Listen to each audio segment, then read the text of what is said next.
ADC নির্বাচনে মাছমারা সাধারণ আসন এবং করমছড়া তপশিলি জনজাতি সংরক্ষিত আসনের 92টি পোলিং বুথে আজ ভোট পর্ব অনুষ্ঠিত হয়। চৈত্রের তীব্র দাবদাহের মাঝেও আজকের ভোট ঘিরে গণদেবতাদের মধ্যে বিপুল সাড়া পরিলক্ষিত হয়।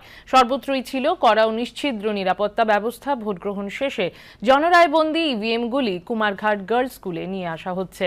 ত্রিস্তরীয় নিরাপত্তা ব্যবস্থার মধ্যে এগুলো স্ট্রং রুমে রক্ষিত থাকবে বলে জানান রিটার্নিং অফিসার তথা কুমারঘাট অতিরিক্ত মহকুমা শাসক ডেভিড এল হালাম। তো এখানে আমাদের ট্রিটার সিকিউরিটি অ্যারেঞ্জমেন্ট আছে, ব্যবস্থা আছে, টিএসআর পার্সোনাল স্টাফ থাকবো। তো নিরাপদভাবে এখানে রিসিভিং হবে ইভিএম গুলা।